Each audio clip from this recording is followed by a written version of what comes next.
One of the really interesting stories to me about Christian comics is the story of a young Swiss guy named Alain Odyssey. Alain was not a believer, and he would collect, as a young man, he would collect waste paper out of bins to recycle and sell. And he came across the French Christian comic Tournesol, which has been around since I think 1960 or 61 or something it was first published. And he found Tournesol in this bin, and he was so interested he sat down and he read the Tournesol cover to cover in the bin and accepted Christ as a result of reading this comic book in the bin, and decided, and he was not a great artist, but he said he was going to take what he knew and use it for the Lord. And so he started writing and drawing comics, and he has now produced a number of graphic albums that have been, of course, produced in French, but also in German and Italian and English. And he's come and worked with us in Quebec, and his comics have been very successful among a number of young people. And I just love that, because he's now like second generation, that the people that are coming to Christ as a result of the Tournesol and then what he has done. When my wife Susan got sick, I had to find ways of being able to work from home and not travel so much for the seminars. And we decided to hold a couple of international Christian comics competitions, and we had a board chair at that time who underwrote the cost of those. And so we had these people from all over the world submitted comics, and then the first time around we did a local showing of the art in Albuquerque and had local people who were into animation, or they had the political cartoonists from the newspaper and stuff. They came around to judge it. The second time we did an international one on the internet. But at this Albuquerque one, I had contacted, I was worried that we wouldn't get enough people signed up to join this competition. So I called a number of friends and asked them if they'd please consider submitting. And one of the people I talked to was Sergio Cariello, who had done work for Marvel and DC on Batman and various characters. And I asked Sergio if he would, I said, you don't have to do anything new either. I said, it can be previously published material. So he sent a couple of things that he had done. And so we put these all up on the wall in this church, had the judges come in. And Sergio's work is great. It's really nice, but we had a lot of really good stuff. And the judges all have these scorecards. It was, do you like the art from 1 to 5? Do you like the message from 1 to 5? Do you think this comic would reach others from 1 to 5, and what they thought? And whereas some of the comics got really high scores from one judge and really low on the other, Sergio kind of got decent scores from everybody, and he ended up winning. And I was amazed. I re-added again, not because Sergio's not great, but I just thought, really? And I re-added the scorecards 3 times, and Sergio was the winner. And I thought, well, okay. He won in the professional division, and then another young artist that I can talk about, Jose Carlos Gutierrez from Mexico, won in the amateur category. And so I waited. That was a Saturday night, about 6 o'clock, when we figured this out that he was the winner. And I waited till Monday to call him. And on Monday, I called. I said, Sergio, I said, you're the winner of this international Christian comics competition. And dead silent on the other end of the phone. And he said, I want to tell you a story. He said, Saturday, at the time you're describing, he said, I was standing in my driveway watching my car drive off down the street. And he said, not that it was stolen. He said, I'd given it to a pastor, not my pastor. He said, there was this pastor that had been lured to town. He had a big family, and he had this church had told him, you come down to Florida, and we'll give you a big van for your big family, a big house for you to stay in for your big family, and a nice big salary to support your family. And he was like, great. And he loaded up everything he had. And he moved down here. He got here. There was no big house. There was no big salary. There was no big car. There was nothing. But he was stuck. So, and it's like every time I tell this story, if a pastor's wife is present, they roll their eyes and say, yeah, been through similar things in their lives. But so then the car he had broke down. And Sergio said to his wife, the Bible says you have 2 cloaks. You give to the guy who has none. He says, we have 2 cars. He says, I think we're supposed to give this guy a car. And Sir just stops the story and he goes, I'm not talking a junky car, Nate. This is a really nice car I gave him. And so he gave his car to this pastor, and it was his birthday. That Saturday was his birthday, and he's watching his car go away, and he's thinking, where am I going to get the money for a down payment on a new car? Well, at that moment, he's winning the prize money that was put up. And I just love that because, God, we worry all the time, is God going to take care of us? And God has already got this under control. He's already got the money waiting for him that he's going to. So that's part of the story is cool enough. Well, then we have we print all this, the winners and other selected entries in a nice book with a, satin varnish finish and everything. And so I distributed them around to everybody that I knew, and I sent them up to David C. Cook and to some people I knew up there. And they were right at the point of talking about redoing the picture Bible. And somebody there, I think as kind of way of pushback, said, that'd be a huge project. Who could we get? Who could redo this whole Bible for us? Somebody pushed our book across the table and said, this guy just won the world's first international Christian comics competition. He must be the best in the world. We should hire him. And so Sergio gets this job, and I mean, there were some other people I guess were under consideration, but Sergio got the job, and it was like, it's a total win-win-win situation because Sergio, artists, I'm an artist, I'm allowed to say this, artists are flakes. We're flakes. Almost all of us are flakes. Sergio's not a flake. Sergio's the guy, he gets up in the morning, he gets his coffee, he goes into his desk, and he cranks. I mean, he draws. And so David C. Cook got one of the few artists in the world that would actually crank on a huge project that needed an artist that would crank. He met all his deadlines. He got this whole graphic novel done for them, on time, on schedule. I have other artists, I could tell you other stories of hideous, a friend of mine who did a graphic novel Bible that supposed to take 3 years and it took 5, and he gave up all his royalty rights in order to get paid for the last 2 years, and then the book sold real big and he lost all that money.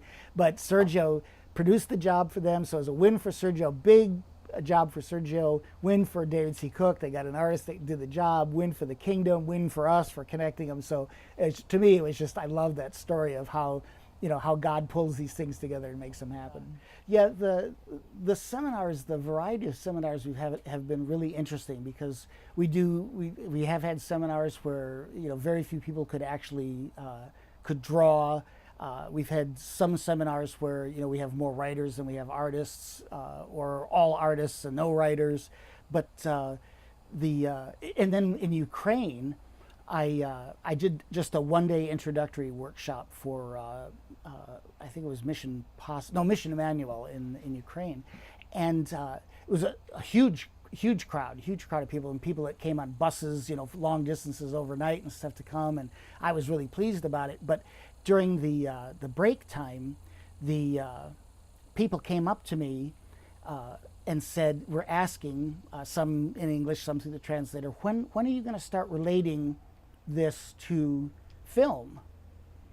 And I said, well, there are, storyboarding, parallels or applications or crossover. I said, but I'll mainly be talking about comics. And they would give me this sort of quizzical look and leave.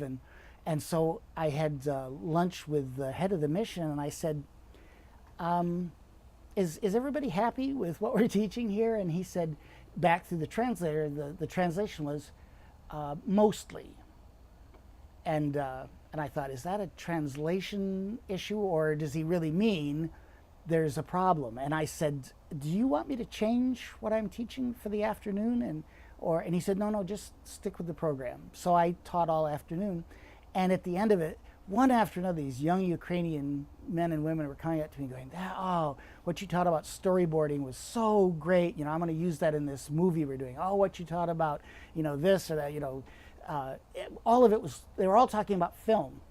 And I thought, well, that's really interesting that so many people here are into film and are going to use this comic stuff I'm teaching, and they're all saying it was so helpful to them. So at the debrief, this head of the mission said, well, I didn't want to scare you, he said, but we didn't actually advertise this as a comics training. We said, come see a form of media communication never before used in the Ukraine. That's how we promoted it. And so all the people came, they were all film people. There wasn't a cartoonist in the room, they were all film people. And so after that, I thought, I took some classes that more things film oriented, because I thought, well, if people are going to show up, expecting, I need to know what the similarities and differences are. So the Lord brings these people in, and a lot of times, it's that classic, you get handed lemons, you make lemonade, that the Lord brings people in sometimes that I think, this is a disaster. This is hardly ever going to. But by the end of, we've, like I say, we've done 1-day introductories. We have mostly done 3-day seminars. Now we're doing more. We started with 5. We're back at doing 5-day, just because you need that kind of time to really get anything produced in class. The success end of things has been these last few years in Africa, in French-speaking Africa, because we've expanded to the 5-day format, and our partner with Editions Clé in France, they already publish a magazine for youth that is distributed all through Africa. So they have the publishing and distribution thing all set up. So what we do is everybody in class is encouraged to work very hard and finish their comics to make it into the book that's going to be published the minute the class is over. And that's, I imagine, is quite an incentive. But also the Africans are so industrious. I mean, they work so hard. They're so, we have our little morning and afternoon breaks for their little biscuits and coffee and stuff, and you have to chase them out of the room. We're like, go get your biscuits. No, I have to work on my comic. And they're so enthusiastic, and what we do is we teach the first day, we start out and teach it just in the order that you would do it. You come up with the ideas or characters, and so they come up with their story plot, their idea, and they present that in class the next morning, and then they work on a storyboard script the next day, and they present that, and the next day, so they're presenting every day and getting up in front, and the Africans get so excited, and they go into full African preacher mode. They're holding up their comics and they're going, "This guy he does this," and so we've produced 3 comics now. They're called éclats, bursts of, supposed to be bursts of light or bursts of laughter in Africa, and we've gotten to the point now where we feel like we have a core of people in Africa that can do the work. We're going to do our dream is to do an African graphic novel study Bible, not just another Bible by Africans for Africans. Well, another graphic novel Bible, but this will not only be by Africans for Africans, but also have a study Bible aspect to it, contemporary application in there of stories from the Bible. And one of the things that I love about it, because part of this is inspired by Editions Clé, that works with us. They also worked on that new African study Bible project that's just come out. And when I was talking with Mary Klein-Yelling from Tyndale House Foundation, she was saying that one of the stories that she loved most from that from the study Bible, which really inspired me and Greg with Editions Clé had already wanted to do this African graphic novel Bible. But she was telling the story of how we as Westerners, we hear that we're to be salt, we're to be light, and we think, salt, we're to be seasoning, we're a preservative, we're this or that. Well, the Africans have a different look on it. When the guy did the study notes for that part of the Bible, what it brought to mind for him was how in Africa, when there's drought, there's one creature who knows where the water is, and it's the monkey. The monkeys always know where the water is, but the monkeys are too smart to go to the water while humans are watching them. They won't take you, or they won't let you follow them. So they catch a monkey, and they tie it to a stake, and they feed it salt until it's like half out of its mind. Excuse me. And then when the monkey's just about going crazy, they turn him loose, and that monkey runs right for the water, and they just follow him. They get the water. And she said, this African in the study notes, he said, that's what we're to be to the world. We are to make the world so thirsty for Jesus that they run to him, that they see what we have and they run to him. And I get chills every time it's so cool, that new way of looking at that. And I thought, wow, and I want to do that story and stories like that in this graphic novel study Bible. And like I said, it's been just a sheer joy working with the Africans, because they're so so many good ones, good artists, and in the Congo and in Ivory Coast and Cameroon, and good writers, that it's a really exciting project for us. So maybe in conclusion, you can talk about some of the projects you're working on now, and some of those challenges, for those four projects or whatever you want to talk about. Okay. Yeah, our Comics 35 has chosen, after we finished our work in Japan, we prayed about it and chose or felt led to pick four areas that we are now concentrating on. And one is the French-speaking Africa. One is Quebec, of course, also French-speaking. Another is U.S. prisons, and the last one is, I thought, was going to be Eastern Europe. I had this idea of doing wordless tracks for Eastern European street kids, but the Lord instead opened the door for us to work with the Navajo Nation in Window Rock, Arizona. So in French-speaking Africa, as I say, we've had a lot of success with our seminars and with the magazines we're producing. We replicated that a bit in Quebec with producing comic magazines right out of class. But Quebec has been it's a big challenge. They consciously threw God out of their culture in the 1960s. The remnant there calls it the silent revolution, and the evil one was more than happy to fill a vacuum. And Quebec has highest rates of abortion, and some of the highest rates of abortion in North America, lowest church attendance in North America, and highest suicide rate in North America, and one of the highest suicide rates in the industrialized world. And it's even in the church that, Christians, this one fellow we were working with there, his brother-in-law, who was a believer, just got in his car one day and drove off into the woods. They found his car, never found his body. There was a big storm. Trees came down. They had to give up the search and declare him dead finally after a while. That just this spirit of sadness. And one of the seminars we did, one of our teachers, boy, she just got attacked. She just broke down sobbing, and we've had a really tough time. We just had to cancel another seminar there this year. It's been really hard getting that off the ground, and I think that we're kind of retooling things there now, and I think in part we don't have the right on-the-ground partners, and our partner from French-speaking Africa is going to try to help us with that. The U.S. prisons has been really cool because it took us a while to kind of figure out the formula, but what we're doing is we're having ex-offender evangelists.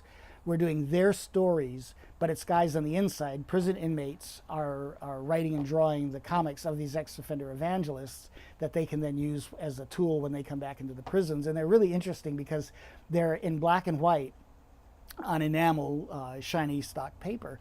And when my new wife, Renee, saw them the first time, she was like, this is the 21st century. There's a thing called color, but you can't do them in color on shiny paper or with staples, because the inmates will pull the staples out and they etch the color off of the enamel paper into thimbles and boil it down into ink and use the staples to tattoo themselves. But if you do it on plain paper, they will roll them into contraband cigarettes. So we do them on shiny paper in black and white, so that eliminate all those problems. And then we do have a professional artist do the inking over the pencil work, because there's some wardens that are concerned that inmates are sending secret messages through the pencil art. So we try to cover as much as we can, and so wardens don't say no, we can't use these. So we've done now we're working on our fourth track. We've got one just sort of a generic one, and we've got one that's for Spanish speakers, one for women, and now we're working one for African Americans. But the Bobby McGee, and his name really is Bobby McGee, for those of you who remember Janis Joplin, me and Bobby McGee, his name really is Bobby McGee. He was the guy we did the first track for, and he didn't ask for it. We just, I felt like the Lord was telling me to talk to him, and another guy came up to me at a prison ministry conference and said, you ought to talk to Bobby about doing tracks. And so I took that as a confirmation. So we did this track for Bobby, and my thought was Bobby'd go in, he's a musician, he'd go in, he'd do his services, music services and his altar calls, and then he'd leave tracks behind. Well, Bobby doesn't do that. He sends them in ahead, because he said when he was in prison, he was what they call hardhead, a kid. You don't just show up at Christian events in a prison. You have to ask your chaplain for a call out.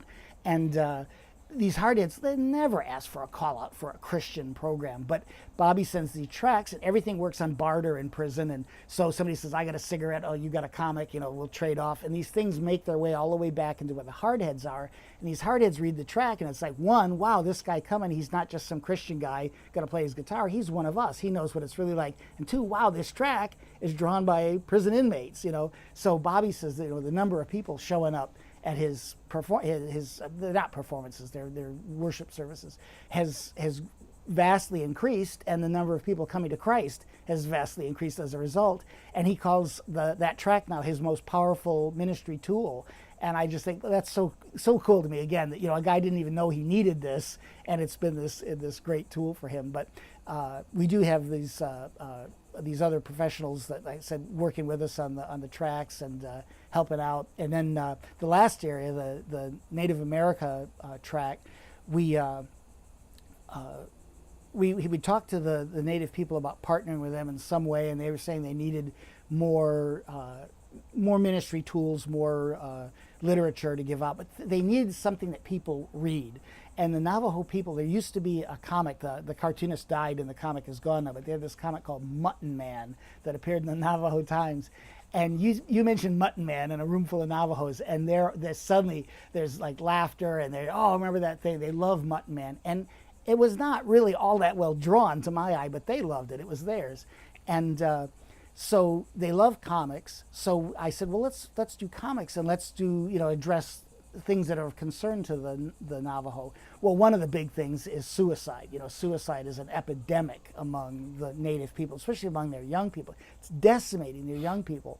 And we were kind of, talking and, trying to get started on this project. And then one of the, she was 19, I think at the time, daughter of one of the former board members of one of our partnering ministries.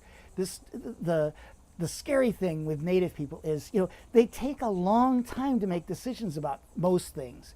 But when it comes to suicide, when Westerners, white people, most of us, when we think about committing suicide, the window from when we think about it to when we're going to act on it is usually about 24 hours. For Native people, it's 20 minutes. So you don't have really a window of intervention once they make the decision. You got to stop them before they make that decision. And they showed me a picture of this young girl, and she was the same age as my youngest daughter, Charisma. Beautiful, beautiful young lady, so precious. And she had gotten involved with a Mormon boy, and they had a fight over whether or not he was saved, and he broke up with her. And she called him that night, and she said, I have to have you back in my life. And he said, you will never have me back in your life. And 20 minutes later, she was dead.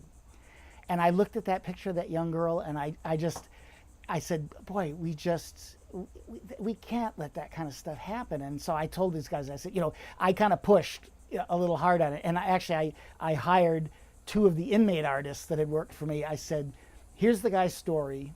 I said, you break it down into, layouts and that we can work from. And then this young lady, Latalia Peterson, who's a Native American, she stepped up. There were so many people who would said, oh yeah, I'll help, and they never did. Latalia stepped up, and she did the finished black and white art over these guys' layouts. And then I had a couple of guys, a guy from Australia, a guy from Indonesia, do the color.